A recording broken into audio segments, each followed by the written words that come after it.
Hello, everyone. My name is Michael Muscato. I'm running for United States Congress here in Arizona's 8th District against Debbie Lesko. And I believe that the job of Congress is to represent the people of the district and not just a political party and its leadership like we're seeing right now from our representative. And as someone who's born and raised here in this district, there is no candidate in the history of this district who's ever been more representative of this district than me.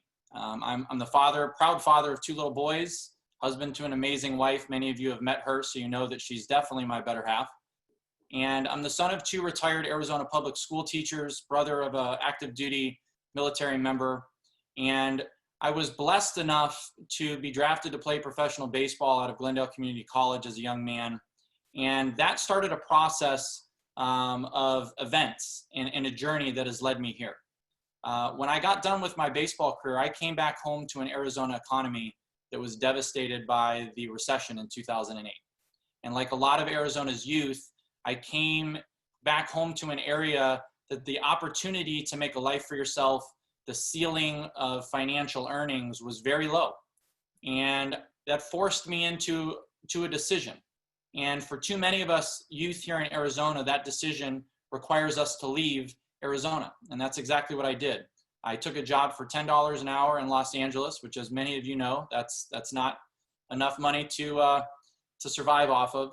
And I had a 3-month job trial. And in that 3 months of sleeping in my truck and bouncing around from dressing rooms at the studio I worked for as an engineer and sleeping in my office, I was able to get that full-time job. And I worked my butt off. And that hard work, that work ethic was recognized very quickly by those at the oldest TV film studio in Los Angeles. And I was given an opportunity to move up and to travel the world. And for the last decade, I've been a director and crew chief, managing multi-million-dollar entertainment projects throughout the world, as well as music artists on their world concert tours. It's allowed me to see 48 of the 50 states here in the United States and roughly half of the countries in the world. And that perspective on life and morality and humanity is something that I've brought back home, not only to my personal life, but also to this campaign. And it's reflected in the policies and the ideas that I put forth. I saved my money up while I was traveling. As many of the people in my industry told me, if you want to have a life and you want to have a family, then get out of this industry as soon as you can. So I took that savings and I invested it into the creation of a small business that I've now owned and operated for the last almost 8 years. It's been one of the West Valley's most successful gyms. And as many of you know, here in Arizona, it's been a rough time to be a gym owner here in this state. We've been closed down now for about 12 weeks. So when we talk about the current events that are going on as business owners, how it affects families, my career in the entertainment industry has been put on hold till 2021. And my business has now been shut down 2 different times. I know how to rebuild. I know how to build. I know what it's like here in this district. Because everything I am and everything I will be is right here at home. And those of you may remember, I ran. This is an election that requires the candidate we nominate to reach independent voters and disenfranchise Republicans. Because, like it or not, we don't have the ability to just take the Democratic vote and win. We're at a disadvantage here. We always have been. And those who remember when I ran in 2016 against a 14-year incumbent, I had a couple volunteers and a clean elections budget of $42,000 in a district that no Democrat had received more than 21,000 votes in prior, this district, LD 22. And much to the surprise of a lot of people, but not to the surprise of myself and the small team we had, we shattered that record. We shattered that record getting just shy of 40,000 votes in the year Donald Trump got elected. So I know what it's like to run in the year of Donald Trump running for president. I know what it requires to reach the independent voters and Republicans. And what's important about that election is that only roughly 21,000 Democrats voted in that election. So in this LD alone, I was able to pull in roughly 18,000 independent and Republican votes. And for those who followed along with Hero Tipernini in 2018, the difference between her being our representative now and not being that representative is flipping about 17,501 votes. Not that I'm keeping track. That's the difference. And now, as the congressional nominee of CD8, I have 8 other legislative districts to work with. And given that opportunity, I know that we're going to make history here in November. To give you guys some updates, I know a lot of you have been following along with the campaign. Our financials just came out, and part of running a successful campaign against someone like Debbie Lesko, who we know the majority of her money comes from corporations and PACs, is having someone that can compete financially, putting in the work. We have, our financial report shows that we passed the $200,000 mark so far with our campaign. Something that I'm very proud of, because I'm yet to take a single dollar of PAC money. I'm yet to take a single dollar of corporate money, and you're not going to see me do that. So this is a grassroots effort. This campaign has received nearly 5,000 donations since this campaign started in April of 2019. And we have over $40,000 in our bank account as of the last filing, because we've been working soon as the next quarter started. We are in a position to get this done. I'm sure many of you see our ads, our campaign out there. We put the work in to get this done. So I'm very proud of what we've done and the position that we're in. And before I get into some of the position issues and take questions, the last thing I want to just say about this election is, this is the most important election in this district's history and in this country's history. We cannot get this wrong. We cannot get this wrong. We have to elect a candidate that can get the job done. And I've said it before, and I'll say it again, as my primary opponents try to play the game of experience is everything. There's no candidate who has more experience in this district than me.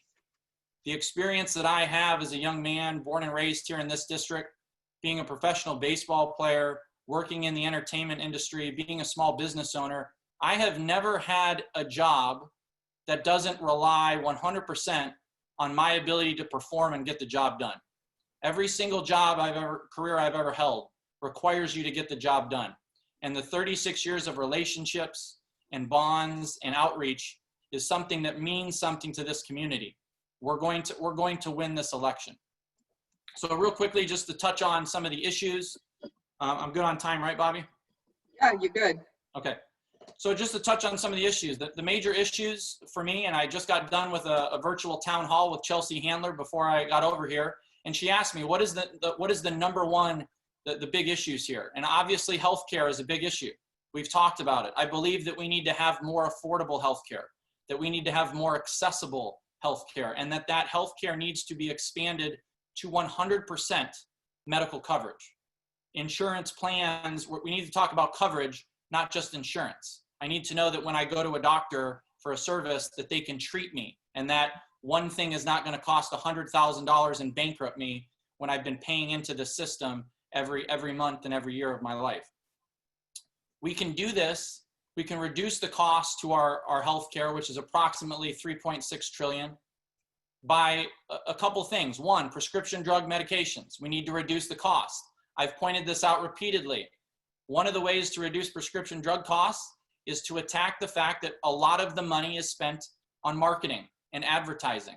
More than 30% of what we see in prescription drug costs is the result of direct-to-consumer marketing on television.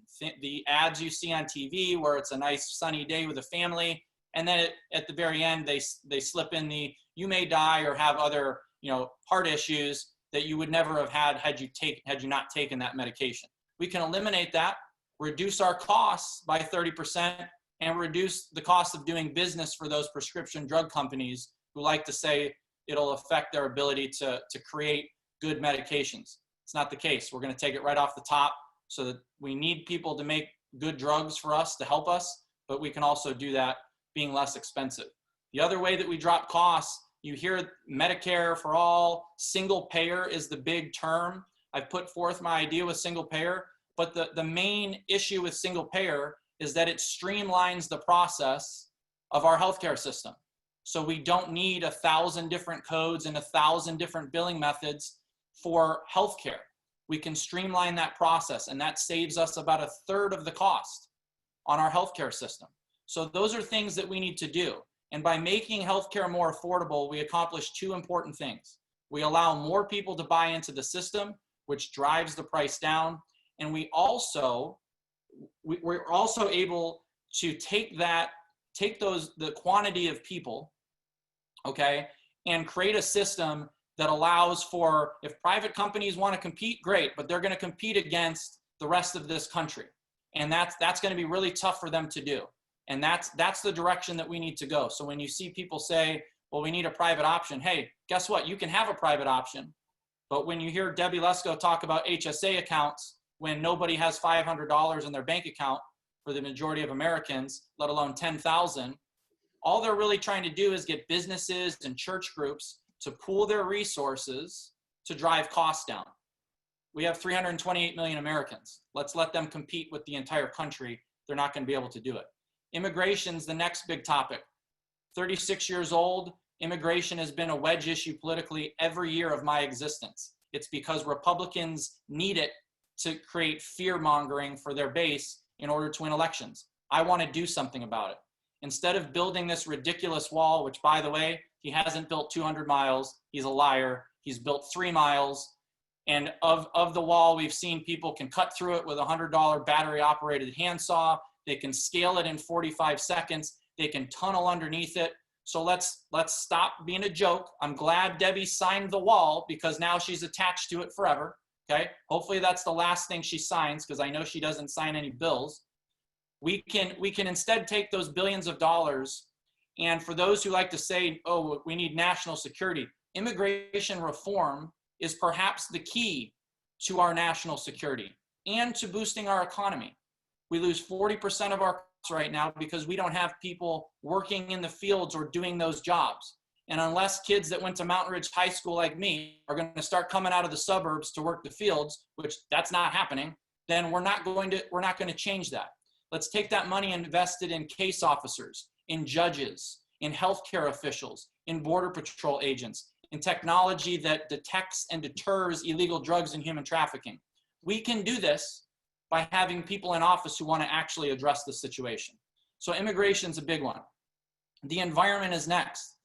We have the opportunity here in Arizona to be the world leader, but most certainly the country's leader in solar energy. We have a nuclear power plant here in Arizona on this side of town. We have massive water issues here in this desert. We can address all of those things by electing people into office who aren't owned by the utility companies funding their campaign. And we need to do that. When we talk about jobs and the economy, which is the next big topic, well, solar and in the environment, not only does it help protect the planet that we live on so that my children can actually breathe, but it allows the import and export of high-paying jobs. We've seen it all over the country. Right now, we have places like North Carolina that have more solar jobs than Arizona, and they have 33% less sunlight throughout the year. It's not a coincidence. It's not a coincidence when you open your Facebook, how you see APS trying to offer certain incentives to drive out solar companies. So we have an opportunity here to really harness that. Equality is the next big issue. We're seeing it all over. We're seeing it all over the country. Here in Arizona, it's been embarrassing that we target through things like SB 1070, through neo-Nazi groups here that attack African Americans, that attack Hispanics. It's unacceptable. We need leaders in office who aren't afraid to say things like Black Lives Matter, who aren't afraid to welcome in people who look different and sound different than them. We need people in office who understand that diversity is the biggest strength of this country. And that as soon as we harness that ability and that strength, then we will once again be that beacon of light that stands in our Statue of Liberty. But until we do that, we're going to continuously be looked at in shame around the rest of the world, like I've experienced firsthand. So we need people to step up. Part of equality is standing up for things, not just women's rights, not just racial equality, but there are certain reforms that need to happen. Here in Arizona, prison reform is a must to get done. When we talk about the problem of incarcerating people who are Black and brown at much higher percentages than those who are white, it's not an accident. It's a systematic discrimination. We need to get rid of these private prisons who have deals with the state to fill beds to make sure that they're getting their money. Eliminate that. There's one. Judicial reform. When you see races like the county attorney's office and you see the systematic efforts of the current administration in the White House, putting in conservative judges, putting in officials at every level of the judicial system.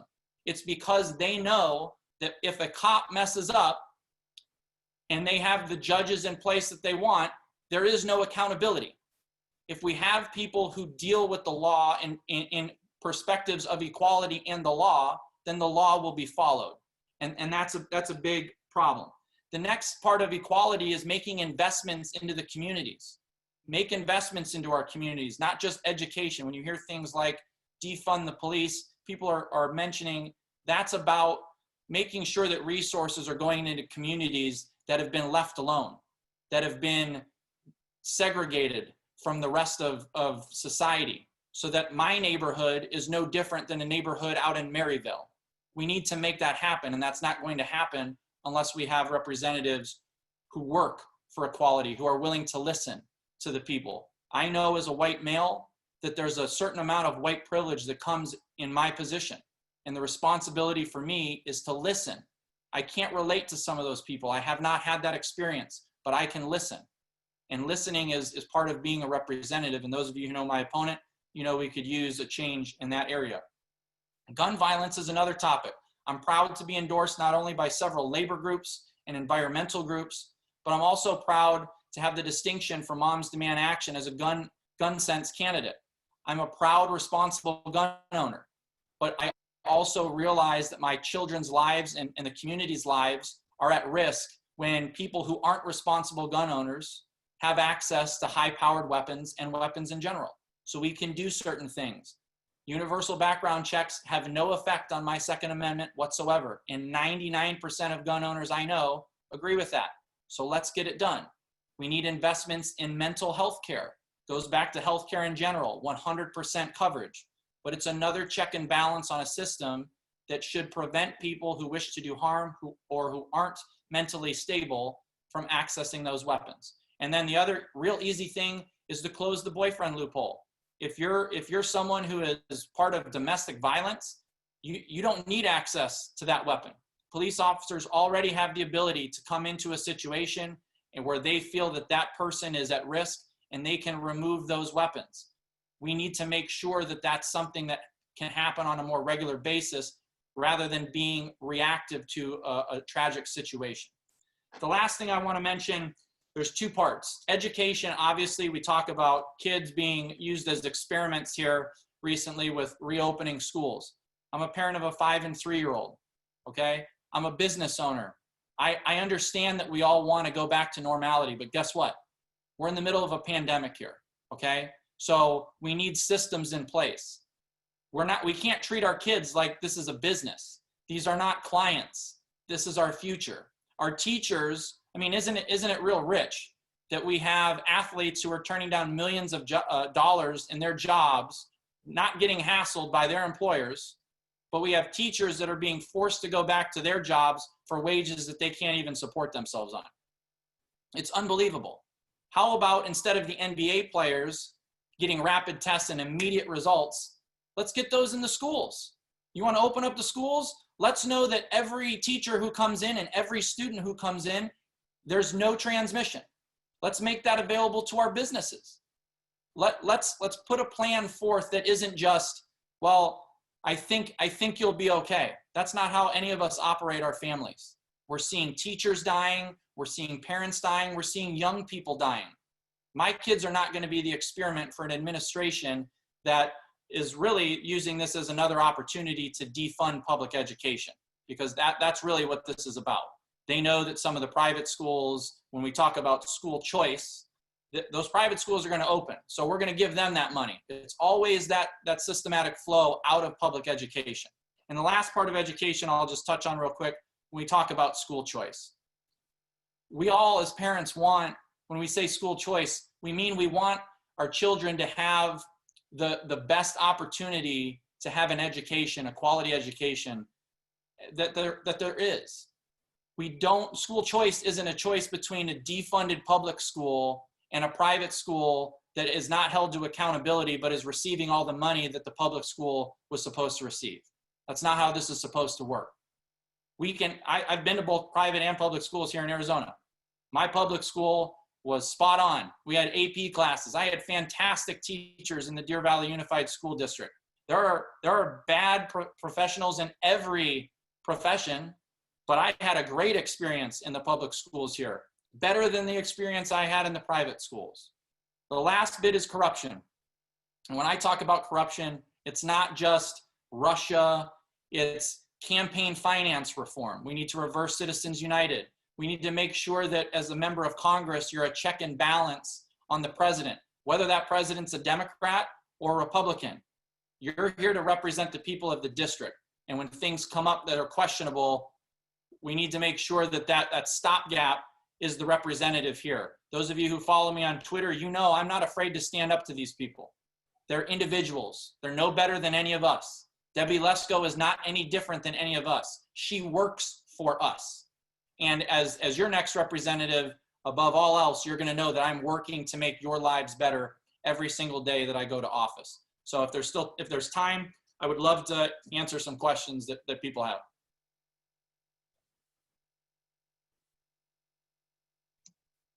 Thank you, Michael, for that. That was awesome. I let you go a little long because you were so organized and talking about your platform. I have a question here.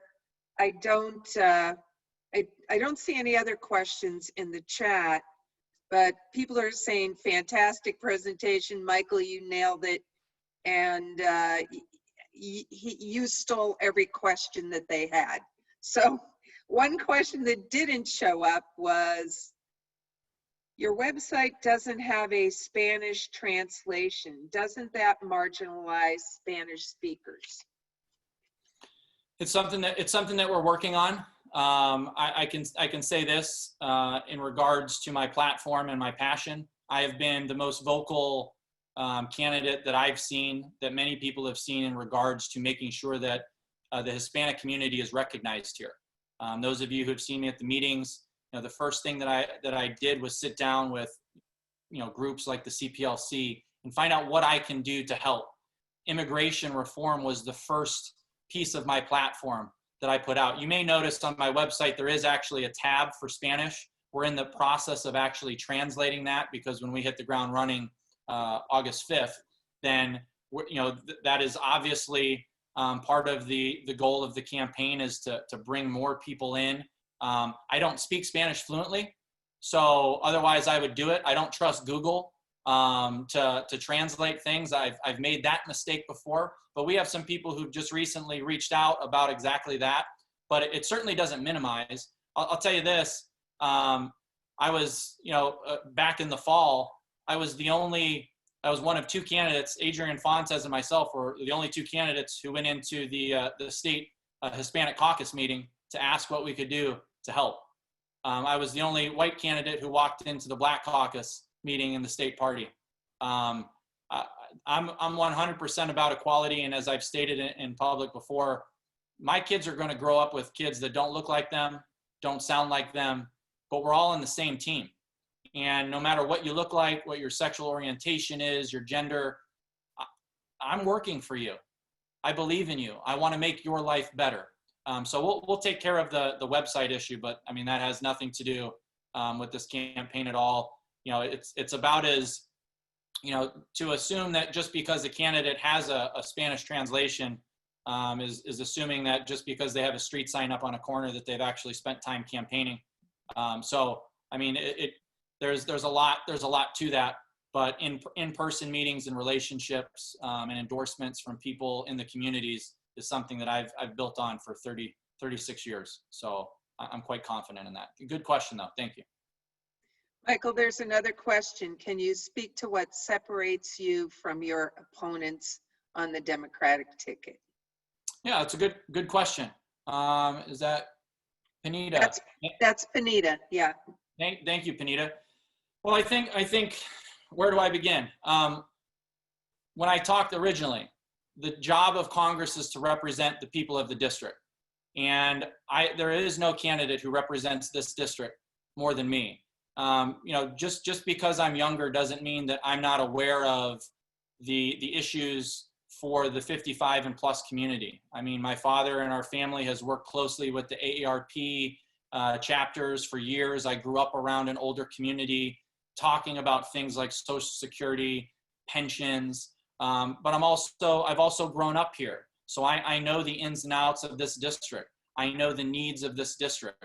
I appeal to the independent voters and to the moderate Republicans who look at someone like Debbie Lesko and know that she's not representing them even as Republicans.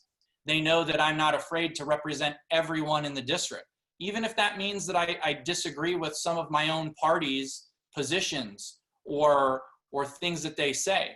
I'm here to represent everyone here in the district. Financially, there's a huge difference. You know, I mentioned the work. When we talk about who can take on Debbie Lesko, how can you take on Debbie Lesko if you don't have any money?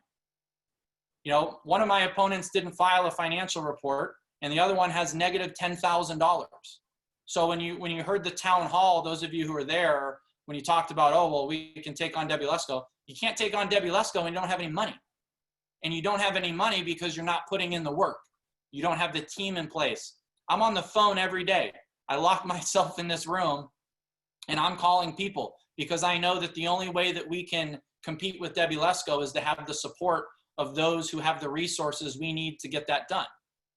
The ideas that I've put forth, the platform, it resonates with the voters that we need. You can see it all over my social media. We have one of the most powerful social media platforms of any non-incumbent that I've really seen, even around the country. You know, I have members of Congress who've reached out to me about trying to turn this seat into a red to blue seat. I mean, that's the kind of hype that we're getting. And I just want to remind you, we were so close in 2018, so close. Hero did such a fantastic job against all odds. I'm telling you right now, I'm the candidate that can get the job done. And as I mentioned before, we don't have the ability to mess around with this. We don't have the ability. When we talk about experience, I have a problem with somebody who comes over here and runs for office 3 times in an area that they don't know. I don't want people to tell me what this district needs. I want somebody who's been willing to listen, who knows the ins and outs of this district beyond just some LD meetings. Throwing up signs and showing up to LD meetings, that's not campaigning. I can assure you of that. The relationships is campaigning. The phone calls is campaigning. Raising money is campaigning. Having a social media presence. This is a full-time job, full-time and then some. And you can see that reflected in who's doing it by their social media and by their finances. And we're the only campaign that has everything together to get this done, especially August 5th. I'll tell you this, there's money being spent against my campaign. You can verify it on the FEC reporting. You know, this is somebody, their campaign is paying attention to us. Look at the trolls online. You know who Debbie is looking at, and you can verify that stuff. There's a reason she's got street signs up all over town. And there's a reason we didn't put a bunch up all over town. And that's because we're confident in the primary that we're gonna be ready to rock and roll August 5th. But you still got to turn in your ballots. Can't make any mistakes there. Don't just assume it's going to happen. Make sure you turn them in. Thank you, Michael. Joshua Gray said you have over 31,000 followers on Twitter and your closest competition has 4,000. And Panita says, thank you. Oh, sorry, you're looking at the chat yourself.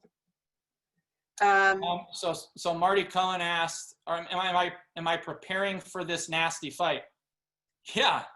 I mean, look, those of you who are here in 2016, I mean, I went through the ringer. There hasn't even been follow-up on that. You know, I mean, they threw the book at me in 2016. I didn't even have name recognition in 2016. And we upped the Democratic vote 18,000 votes. We're in a position to get this done, folks. I mean, she's not really raising money from individuals. Just so you guys know, she's more than half of her money has been funded by PACs and rolled over from other failed Republican accounts. She's really only raised $400,000 as an individual from the big donors. We're over 200,000. And we haven't had that big help. We haven't had the support of the Hero campaign yet, but it's coming. the work and the relationships, the phone calls. If you hit August 5th and you don't have any money in your bank account and you don't have a team in place and you don't have a social media presence, I mean, there's not an easy button to this. There's a reason I started this campaign in April of 2019. It's because it takes a lot of work. And a lot of that I had to front personally because that's how much I care. Look, Debbie Lesko is trying to represent my family. I know I'm a candidate, but this is my children's future here. This is my parents, people older. This is so that you can live a life of decency, so that in the middle of a pandemic, I'm not being forced to choose between saying goodbye to my parents on a FaceTime call. It's making sure that we all have dignity. That's what this is about. There's no candidate. I got a big mouth, everybody. I got a big mouth, and it's going to come in handy in this election. I have ice in my blood. There's no one more prepared for this election. I said this at the beginning for those who were there at LD22. The song I came out to was made for this by Carrollton. This campaign is 36 years in the making. So I hope that answers the question. One other question is, where can we get a Muscato sign? And I'd like to say that on the east side of the LD, I'm happy to hold signs here for anybody that wants to come here and get them if you're on the east side of the LD. Great question. There's a link on the website. If you go to www.muscato4congress.com, there's a tab. If you hit the More tab, there's a request yard sign. If you request that sign, it'll shoot a message to our team. We'll have somebody deliver it to you, no charge, and you'll get a little email notification that lets you know that it was sent. Give us a couple days, to get it to you. I know everybody's excited. We've been putting them up all over the place, so I appreciate that. I'll correct Josh there. It's actually just shy of 33,000, Josh. But I see Lesko is not raised nearly. Yeah, I mean, that's the thing. I mean, Josh, that's a good point there. Lesko has not raised the kind of money. I mean, she's far behind anybody else who's a sitting member of Congress, like less than half. She's not able to raise money. She's not popular even in her own party. I've had state officials and LD officials in her party come into my business to talk to me because they want to be able to support somebody. The chambers of commerce have swayed from 75% Republican to 60-40, in my favor. We're set up to win this election. I need to make sure that those of you who support this campaign turn your ballots in and make sure that others turn their ballots in. That's important. We can't take anything for granted. There's always stuff happening in the background. There's always people trying to ruin the party. But if we can get this done, oof, hold on to your hats, folks. This is going to be an election to remember, and I'm ready for it.